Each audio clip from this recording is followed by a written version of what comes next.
Welcome back to the another part of the chapter number 2 Lost Spring Stories of Stolen Childhood। इससे पहले हमने chapter number 2 flamingo book से class 12th lost spring के part 1 के बारे में बात किया, जिसमें हमने साहिब की स्टोरी को रीड किया और उसे समझा। अब हम आज दूसरी स्टोरी को कंटिन्यू करेंगे, which is the story of Mukesh. तो चलिए आगे बढ़ते हैं और स्टार्ट करते हैं स्टोरी को। यस, तो ये स्टोरी भी स्टार्ट होती है एक स्टेटमेंट के साथ में, जो कि मुकेश का स्टेटमेंट है। यहाँ पर हम देख सकते हैं आई का यूज़ किया गया है मुकेश के लिए, जहाँ पर वो बता रहा है कि उसे एक कार ड्राइवर बनना है और उसे एक कार ड्राइव करना है, क्योंकि मुकेश को कार का बहुत ज़्यादा फैशनेशन है और उसकी एक दिली ख्वाहिश है कि वो एक मोटर मैकेनिक बने और कार चलाए। तो इस स्टोरी में भी हमें ऑथर और मुकेश के बीच में एक कॉन्वर्सेशन देखने को मिलता है, जहाँ पर ऑथर मुकेश से पूछती हैं कि उसका लाइफ में ड्रीम क्या है। तब वो उनको ये सब कुछ बताता है कि उसे एक मोटर मैकेनिक बनना है और उसके घर से थोड़ा सा दूर पर जो गैराज है वहाँ पर वो काम सीखने जाएगा और एक मोटर मैकेनिक बनेगा। Continuing with the statement, I want to drive a car. यहाँ पर मुकेश ये बोलता है कि मुझे कार चलानी है, ये मेरी ख्वाहिश है, ये मेरी इच्छा है। तो Mukesh insist on being his own master. I will be a motor mechanic, he announces. यहाँ पर मुकेश इस बात के ऊपर जोर देकर बोलता है कि उसे आगे चल के मोटर मैकेनिक बनना है, और यही सेम चीज़ वो यहाँ पर ऑथर को बता रहा है।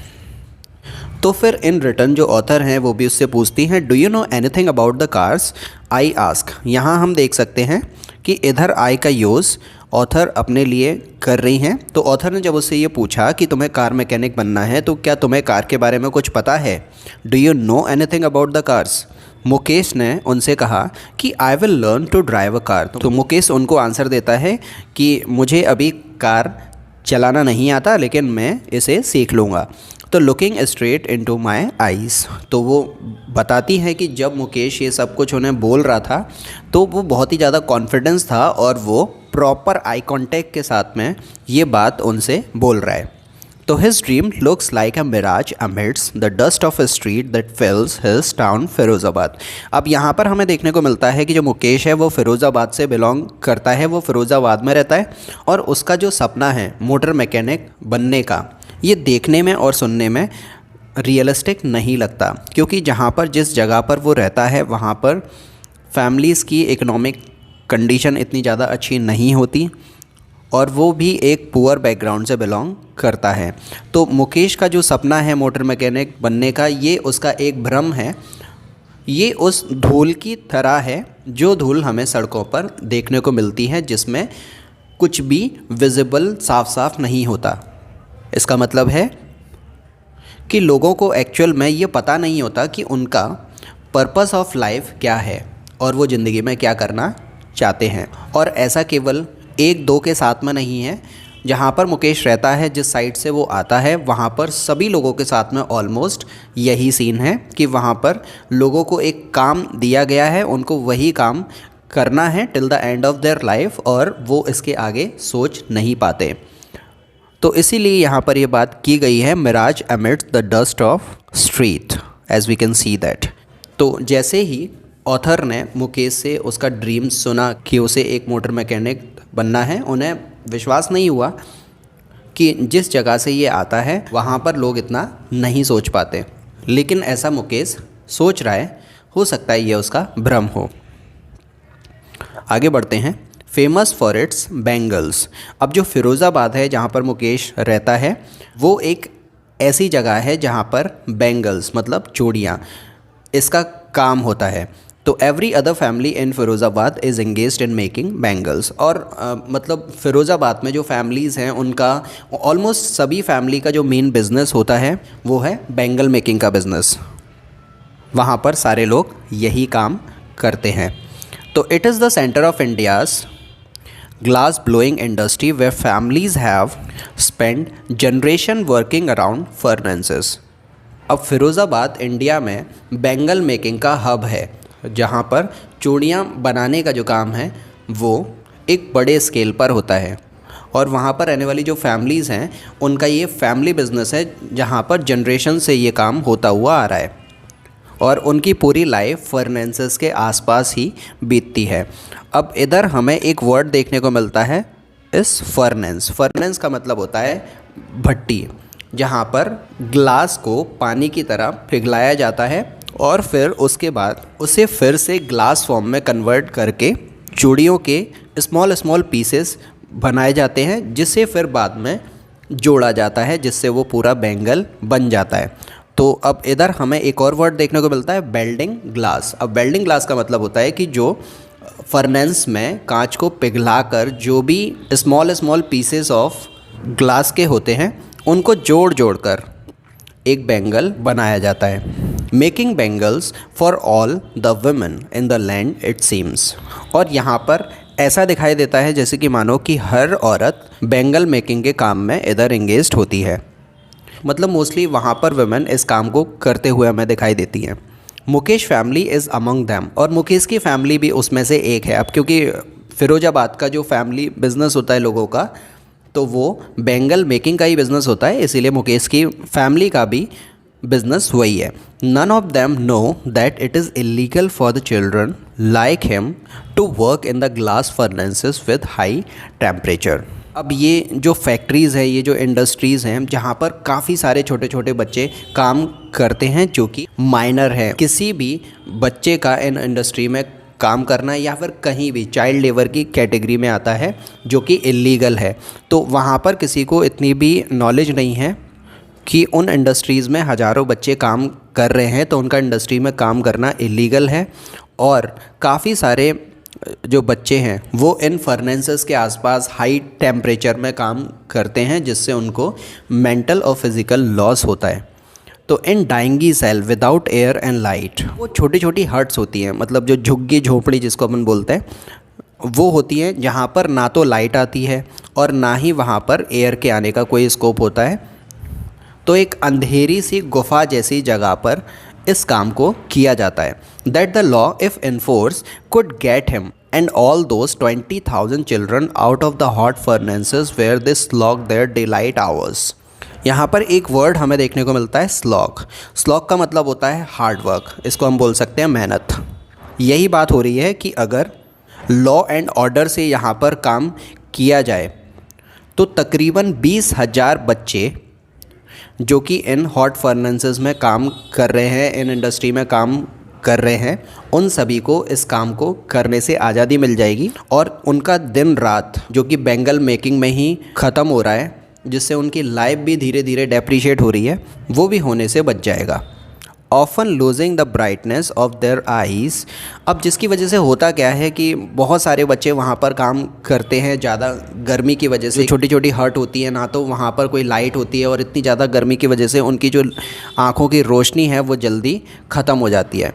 तो Mukesh eyes beam as he volunteers to take me home. अब मुकेश जब ऑथर से बात कर रहा था तो मुकेश ने उनको एक प्रपोज़ल दिया कि वो ऑथर को अपना घर दिखा सकता है, और वो उनको बताता है कि उसका घर अभी अंडर कंस्ट्रक्शन है, उसका घर दोबारा से बन रहा है। और ये उसने जब उनको बताया तो वो काफ़ी प्राउड होकर वो उनको बता रहा है, क्योंकि ऐसी जगह पर खुद का घर होना और दोबारा से उसका रिकंस्ट्रक्शन होना, रेनोवेट होना एक बड़ी बात है। इसी वजह से वो पूरे कॉन्फिडेंस के साथ में उनको ये बात समझा रहा है। We walk down stinking lens.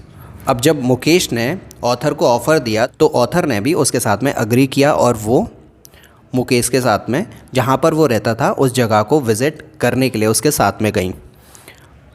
आगे है we walk down stinking lanes choked with garbage past home that remains hovels with crumbling walls, wobbly doors, no windows, crowded with families and humans and animal coexisting in a primeval state। Sting का मतलब होता है बदबूदार, चोक का मतलब होता है जाम हो जाना या फिर रुक जाना। होबल्स मीन्स हट, जो झोपड़ियाँ होती हैं उनको हम होबल्स बोलते हैं। क्रम्बलिंग का मीन्स जर्जर हालत में, जिसकी हालत बहुत ख़राब हो। अब जो वॉल्स हैं वो काफ़ी क्रम्बलिंग है, मतलब जो दीवारों की हालत है काफ़ी ख़राब है, जिस पर से पेंट उखड़ कर गिर रहा है और प्रॉपरली वो कंस्ट्रक्टेड भी नहीं है। वॉबली डोर दरवाज़ा जो एक जगह पर स्टिफ हो गया है, ना तो वो सही से खुलता है और ना ही वो सही से बंद होता है। को एग्जिस्टिंग का मतलब होता है जब कोई भी दो आइडेंटिटीज़ एक साथ में किसी जगह पर मौजूद होती हैं।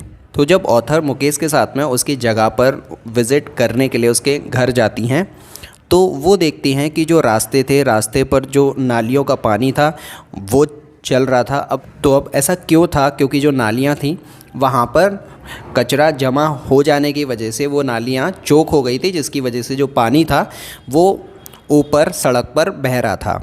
और फिर उन्होंने ये देखा कि वहाँ पर छोटे छोटे हट थी, जो झोपड़ियाँ थीं, जिनकी जो दीवार थी वो बहुत ही ज़्यादा कमज़ोर थी, जिन पर से जो पेंट था वो उखड़ उखड़ कर गिर रहा था।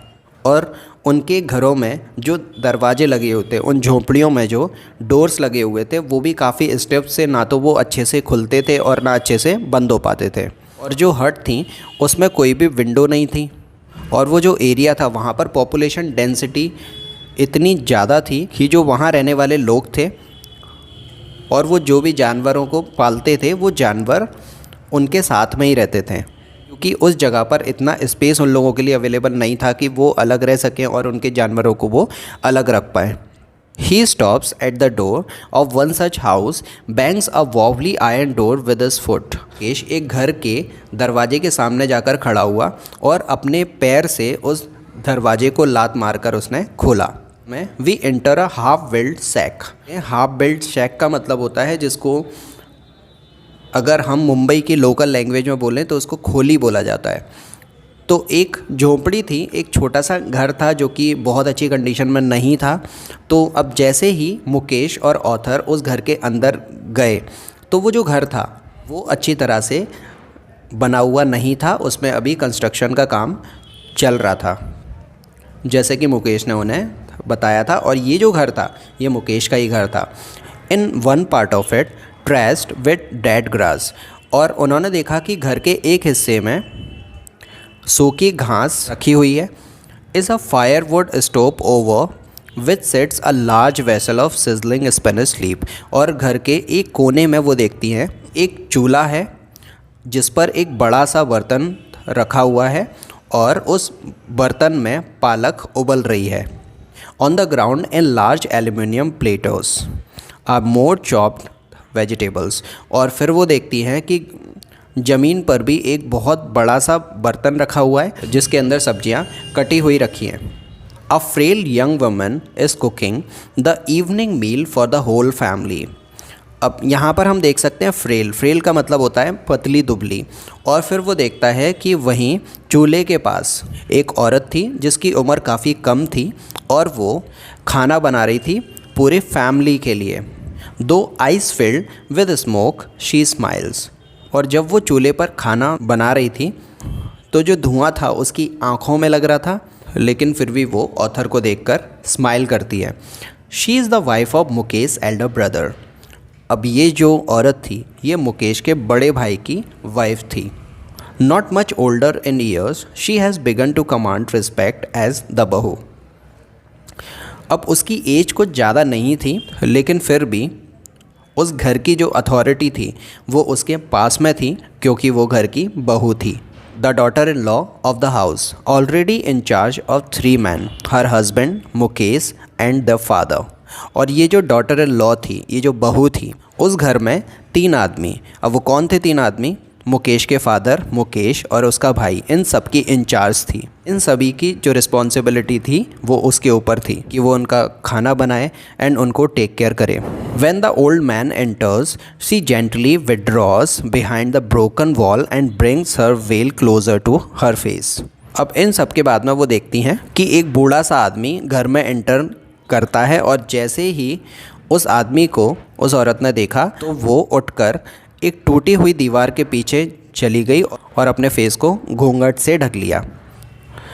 As custom demand daughter in law must veil their face before male elders. अब जैसा कि एक कस्टम है कि जब भी अगर कोई मेल मेंबर जो एल्डर है अगर वो डॉटर इन लॉ के सामने आएगा तो उसे पर्दा करना पड़ता है। In this case the elder is an improvised bangle maker. और इस केस में जो एल्डर है, जो मेल एल्डर है, वो एक बैंगल मेकर है।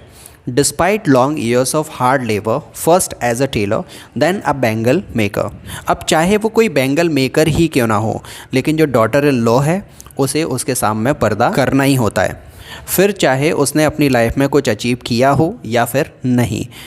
आगे बताते हैं कि long years of hard labour, बहुत सालों तक कड़ी मेहनत के बावजूद भी उस आदमी को कुछ ज़्यादा फ़ायदा नहीं हुआ, क्योंकि वो पहले एक टेलर था और उसके बाद में फिर वो बैंगल मेकर हो गया था। He has failed to renovate a house, और इतनी अर्निंग उसकी नहीं थी कि वो अपने घर को प्रॉपरली रेनोवेट भी करा पाए। And send his 2 sons to school, और अपने दोनों बेटों को पढ़ा पाए। कौन है ये? मुकेश और उसका बड़ा भाई। तो इतने सारे लाइफ में फेलियर होने के बावजूद भी जो मुकेश के फादर हैं उनके सामने जो उसके भाई की वाइफ है उसे पर्दा करना पड़ता था, क्योंकि एक ट्रेडिशन था। All he has manage to do is teach them what he knows the art of making bangles. और उस आदमी ने पढ़ाई के नाम पर अपने दोनों बेटों को जो सिखाया वो था bangles banana. It is his करम, हिज डेस्टिनी। डेस्टिनी का मीन होता है किस्मत। She is Mukesh grand mother. अब मुकेश की ग्रैंड मदर कहती हैं कि ये तो मुकेश के फादर के करम हैं। Who has watched her own husband go blind with the dust from polishing the glass of bangles. उन्होंने ये इसलिए भी कहा क्योंकि जो मुकेश के ग्रैंड फादर थे वो भी बैंगल मेकिंग का ही काम करते थे, जहाँ पर वो चूड़ियों के ऊपर पॉलिशिंग का काम किया करते थे। तो उसमें से जो डस्ट प्रोड्यूस होती है, उस डस्ट की वजह से वो जल्दी ही समय से पहले ब्लाइंड हो गए थे। तो उनका ये मानना है कि ये जो भी कुछ उनके साथ में होता है ये थ्योरी ऑफ कर्मा है, उनके कर्म की वजह से ही उन्हें ये भोगना पड़ता है।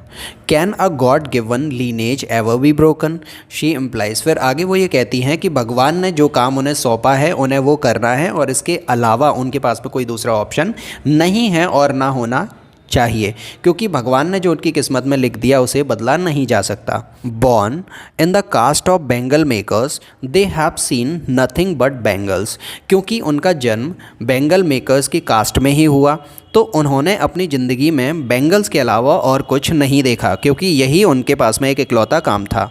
Bangles in the house, in the yard, in every other house. और जहाँ पर भी वो देखते, चाहे वो उनका खुद का घर हो या फिर उनका आंगन हो या फिर कोई भी दूसरा घर जो कि उस लोकेलिटी में होता था, वहाँ पर चारों तरफ बैंगल्स ही दिखाई देते थे। चारों तरफ वहाँ पर चूड़ियाँ ही चूड़ियाँ दिखाई देती थी। एवरी स्ट्रीट्स इन फिरोजाबाद, घर में, घर के आसपास में या फिर फिरोज़ाबाद की किसी भी गली में, सड़क पर, हर जगह जो दिखाई देता था वो केवल बैंगल्स दिखाई देते थे। Spirals of bangles, sunny gold, paddy green, royal blue, pink, purple, every colour born out of the 7 colours of the rainbow.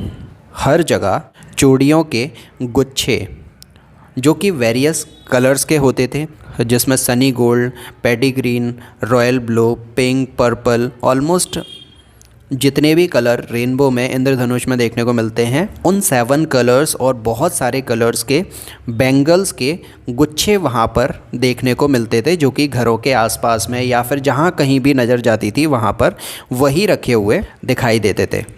Lie in mounts in अनकैम्प्ड yards. Mounts का मतलब होता है किसी भी चीज़ की पाइल, जिसको हम बोलते हैं ढेरी, और अनकैम्प्ड यार्ड का मतलब होता है ऐसी जगह जिसको प्रॉपरली टेक केयर नहीं किया जाता है, जहाँ पर जो कुछ भी होता है उसे रख दिया जाता है। ना तो उस जगह की सफाई होती है, ना ही कोई उस जगह की देखभाल करता है, क्योंकि हर जगह चूड़ियों के गुच्छे देखने को मिलते थे। और वो कैसे मिलते थे कि एक अनकैम्प्ड यार्ड होता था, वहाँ पर उनको ढेरी बनाकर रख दिया जाता था।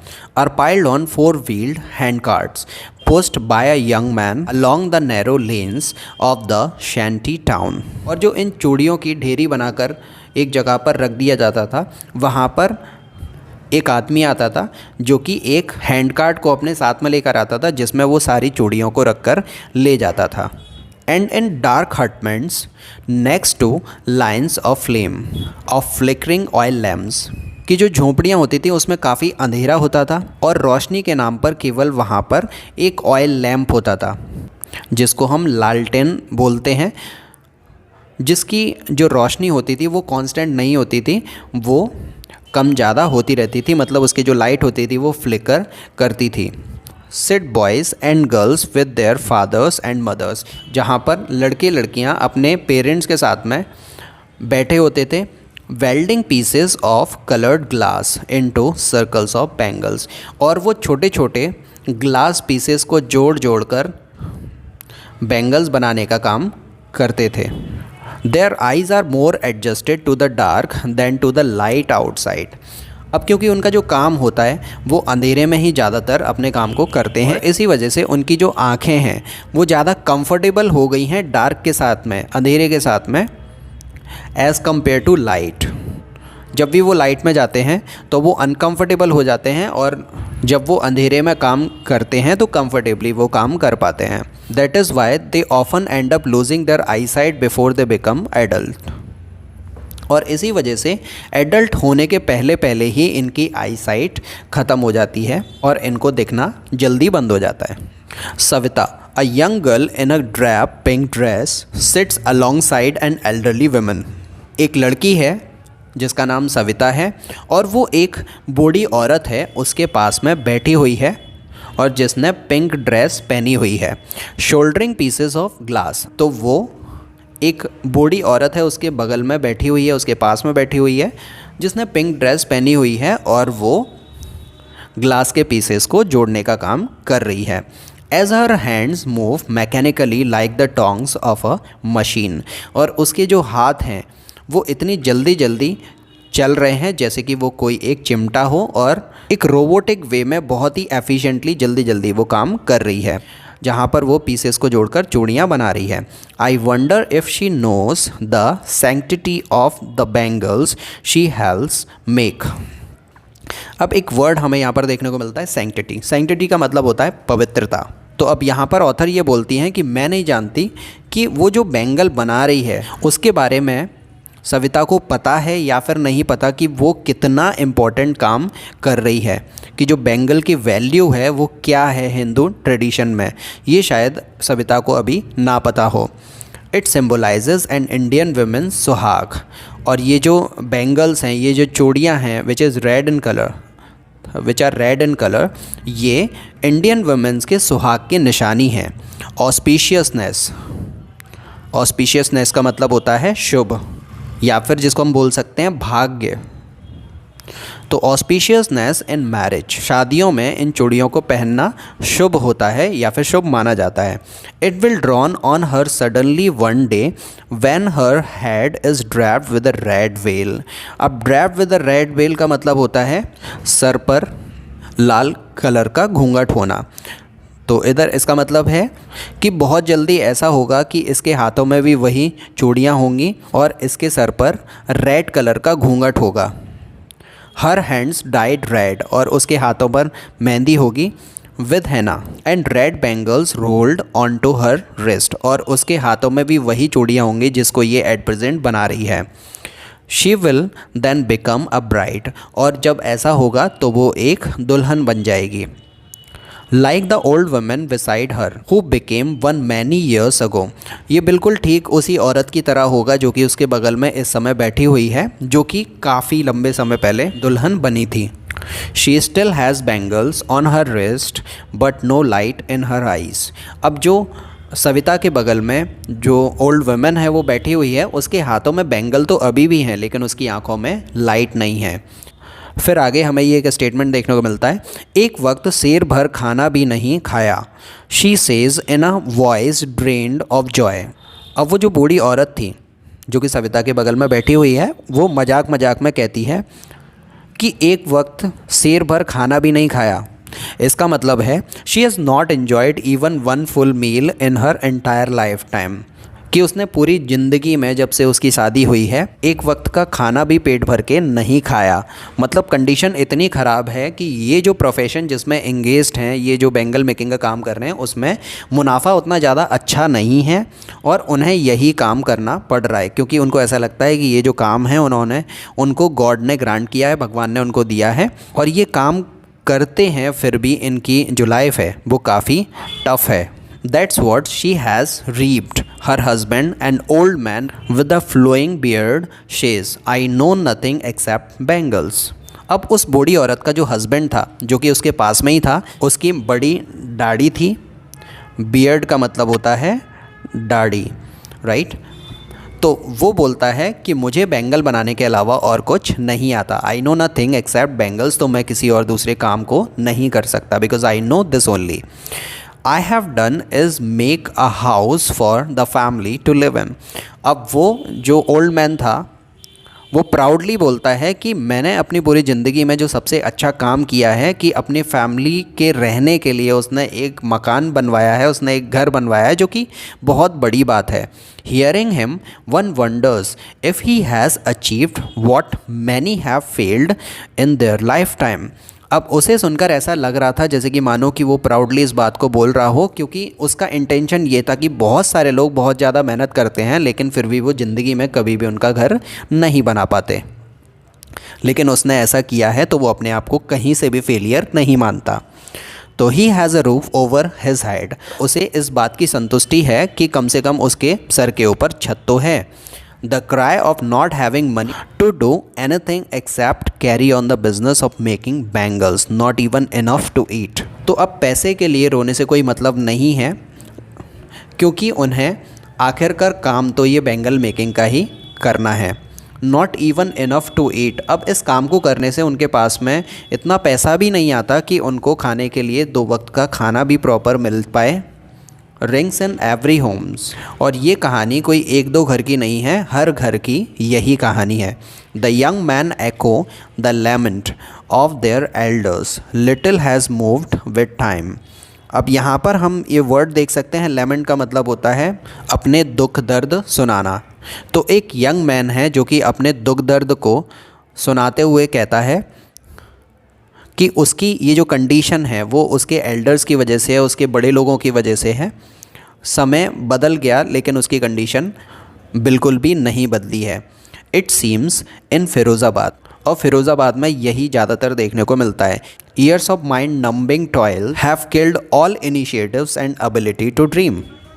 अब फिरोज़ाबाद में रहने वाले जितने भी यंगस्टर्स हैं या फिर जितने भी लोग हैं, उनको सपने देखने का भी अधिकार नहीं है और ना ही वो इसके लिए कोशिश कर सकते हैं, क्योंकि वो मजबूर हैं, उनको इसी जगह रहकर इसी काम को करना पड़ेगा। Why not organise yourself into a cooperative, फिर ऑथर उन्हें यहाँ पर सजेशन देती हैं कि तुम सभी के सभी इकट्ठे क्यों नहीं हो जाते। I ask a group of young man who have fallen into a vicious circle of middlemen who trapped their fathers and forefathers। यहाँ पर जो ऑथर हैं वो उन लोगों को, जो यंगस्टर्स होते हैं, उनको सजेशन देते हुए ये कहती हैं कि जो मिडिल मैन थे उन्होंने तुम्हारे फोर फादर्स, पूर्वजों को अपने जाल में फंसाया, और जिसकी वजह से तुम अभी तक इसका नुकसान उठा रहे हो और ऐसी जगह काम करने के लिए मजबूर हो जिससे तुम्हारी लाइफ भी प्रॉपरली नहीं चल पा रही है। तो तुम सभी अगर एक कोऑपरेटिव बना लो तो इस प्रॉब्लम से सब मिलकर लड़ सकते हो। Even if we get organise we are the ones who will be hauled up by the police. अब वो जो सारे यंगस्टर्स थे वो उन्हें बताते हैं कि अगर हम एक भी हो गए, अगर हम ऑर्गेनाइज्ड भी हो गए तो भी इससे कोई फ़ायदा नहीं होगा और हमें पुलिस के द्वारा खदेड़ दिया जाएगा, हमें पीटा जाएगा, beaten and drag to jail for doing something illegal, और हमें जेल में डाल दिया जाएगा कुछ इलीगल करने के जुर्म में। उन्होंने ऐसा ऑथर को बताया। There is no leader among them, no one who could help them see things differently.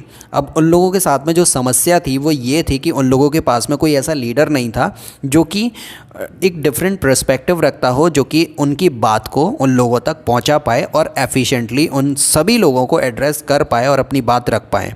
There fathers are as tired as they are, उनके जो फादर्स थे, उनके जो पूर्वज थे, वो जितने टायर्ड थे, जितने मजबूर थे, उतने ही मजबूर ये सब लोग भी हैं। They talk endlessly in a spiral that moves from poverty to apathy. थी to greed and to injustice. और ये लोग जब बात करना शुरू करते हैं अपना दुख ऑथर को बताते हैं, तो वो बोलते ही जाते हैं एंडलेसली, वो अपने दुखों को बताते ही रहते हैं और ये एक के बाद एक उनके साथ में जो भी कुछ गलत हुआ है वो सब कुछ उन्हें बताते हैं। मतलब ये एक ऐसा दुख है जिसका कोई एंड नहीं है और इसी की वजह से वो गरीब हैं, क्योंकि किसी का लालच इनके साथ में जुड़ा हुआ है और इसी वजह से इन सभी लोगों के साथ में अन्याय हो रहा है, इनको कोई सुनने वाला भी नहीं है। Listening to them I see two distinct worlds. इन्हें सुनकर ऑथर को ये फील होता है कि ये जो दुनिया है दो अलग अलग फेजेस में बटी हुई है। One of the family caught in a web of poverty and burden by the stigma of caste in which they are born. पहले तो हर एक जो फैमिली है जो गरीबी के जाल में फंस चुकी है पूरी तरीके से, और दूसरा इनके ऊपर एक कास्ट का बोझ भी है कि वो ऐसी कास्ट में उन्होंने जन्म लिया है कि उनको ये काम करना ही है। तो इन पर जो दोहरी मार है वो पड़ती हुई सी दिखाई देती है। The other a vicious circles of sahukars, the middle man, the police man, the keepers of law, the bureaucrats, the politicians. और दूसरी तरफ वो मिडल मैन हैं जिसमें साहूकार हैं, पुलिसमैन्स हैं, लॉयर्स हैं, अधिकारी लोग हैं, या फिर बड़े बड़े पॉलिटिशियंस इस काम में इलीगली इन्वॉल्व हैं, जो कि इन लोगों को इस काम से बाहर नहीं आने दे रहे। तो दोनों तरफ से इन लोगों की मजबूरी है। पहला तो ये कि इनकी कास्ट जिसमें इन्होंने जन्म लिया है और गरीबी की वजह से वो इससे बाहर नहीं आ सकते। अगर ये कोशिश करें भी बाहर आने की तब भी ये बाहर नहीं आ सकते, क्योंकि इनके ऊपर जो अधिकारी लोग हैं, जो पॉलिटिशियन हैं, जो पावरफुल मिडल मैन हैं, उनका नेटवर्क इतना ज़्यादा स्ट्रॉन्ग है कि अगर ये कोशिश भी करें उससे बाहर आने की तब भी ये विलिंगली बाहर नहीं आ सकते, या फिर अनविलिंगली उससे बाहर नहीं आ सकते। Together they have imposed the baggage on the child that can not put down. और इन सभी की वजह से एक बोझ है, एक भार है जो कि बच्चों पर डाल दिया जाता है उनके बहुत अर्ली एज से ही, जिसे वो कभी ज़िंदगी भर उतार नहीं पाते और इस बर्डन से वो कभी भी अपने आप को पूरी ज़िंदगी में फ्री नहीं कर पाते। बिफोर ही इज़ अवेयर, और जब उन्हें अकल आती है, जब उन्हें इसके बारे में पता लगता है कि वो एक्चुअल में किस ट्रैप में है, he accepted as naturally as his father. तो उसके पास में कोई दूसरा रास्ता नहीं होता उस प्रोफेशन को एक्सेप्ट करने के अलावा जिसमें उनको फंसाया गया है। To do anything else would means to dare, and daring is not the part of growing up. मतलब कुछ भी सोचना या फिर कुछ और करना, उसके बारे में सोचना, इसमें हिम्मत की ज़रूरत है। और हिम्मत इनकी ज़िंदगी में, इनकी लाइफ में हिम्मत जैसी कोई चीज़ ही नहीं है, क्योंकि इन्होंने कभी वो सीखा ही नहीं। When I sense a flash of it in Mukesh I am cheered. और अब वो वापस आती हैं कॉन्वर्सेशन पर जो कि वो मुकेश के साथ में अभी इस समय कर रही हैं, जब वो उन्हें ये बता रहा है कि उसको मोटर मैकेनिक बनना है। तो ये जो डेयर की बात यहाँ पर अभी हुई है और एक होप की जो बात है वो उनको मुकेश की आंखों में दिखाई देती है। मुकेश की आंखों में उन्हें एक चमक दिखाई देती है जिसमें सपने हैं, और ये देखकर वो काफ़ी खुश हैं। आगे है I want to be a motor mechanic, he repeats. और मुकेश अपने शब्दों को रिपीट करते हुए कहता है कि मुझे मोटर मैकेनिक बनना है। He will go to a garage and learn. वो मोटर मैकेनिक बनने के लिए गैराज जाएगा और वहाँ पर कार्स के बारे में सीखेगा। But the garage is a long way from his home. तो फिर जब ऑथर ने उसके ड्रीम को क्वेश्चन किया और उससे ये कहा कि जो गैराज है वो तो तुम्हारे घर से काफ़ी दूर है, तो फिर इन रिटर्न मुकेश ने फिर से बोला कि I will walk. He insist, और उसने ज़ोर देकर ये कहा कि अगर वो दूर है तो कोई बात नहीं, मैं पैदल पैदल ही वहाँ पर चला जाऊँगा। Do you also dream of flying a plane. तो फिर अगेन जो ऑथर हैं उन्होंने उसे भटकाने की कोशिश की, या फिर बोलें कि पक्का करने की कोशिश की वो अपने एम को लेकर कितना डेडिकेटेड है। तो उन्होंने उससे पूछा कि क्या कभी तुमने प्लेन को उड़ाने के बारे में सोचा है। तो ही इज़ सडनली साइलेंट, और ये सुनकर जो मुकेश है वो चुप हो जाता है और वो आंसर देता है कि no, staring at the ground, और वो नीचे लगातार देखते हुए उनसे ये कहता है कि नहीं, कभी उसने प्लेन उड़ाने के बारे में नहीं सोचा। In his small murmur, there is an embarrassment that has not yet turned into regret. अब वो धीरे धीरे कुछ ना कुछ तो बड़बड़ा ही रहा है कि उसे प्लेन उड़ाने के बारे में नहीं पता, तो धीरे धीरे तो इस पर वो थोड़ा सा शर्मिंदा है। लेकिन अच्छी बात यह है कि उसका जो एम्बैरेसमेंट है अभी पछतावे में नहीं बदला। That has not yet turned into regret. He is content to dream of cars that he sees hurtling down the street of his town. Few airplanes fly over Firozabad. और उसका ये ड्रीम है कि वो कार के बारे में सीखेगा, वो कार मैकेनिक बनेगा और एक दिन वो फ़िरोज़ाबाद में जहाँ पर वो रहता है वहाँ कार लेकर आएगा। ठीक वैसे ही जैसे कि कोई उसके घर के ऊपर से फ़िरोज़ाबाद में जहाँ पर वो रहता है वहाँ से आसमान में प्लेन को लेकर उड़ता है, वैसे ही वो कार से अपने एरिया में आना चाहता है और लोगों को ये बताना चाहता है कि जो वो करना चाहता था दिल से वो उसने किया। सो फ्रेंड्स, ये था chapter number 2 lost spring stories of stolen childhood की सेकंड स्टोरी का एक्सप्लेनेशन। होप कि ये दोनों स्टोरी आपको बहुत अच्छे से समझ आई होंगी। तो लाइक करो अगर ये वीडियो आपको पसंद आया, और आपके जो भी सजेशंस हैं please comment me. I will see you later. Bye bye.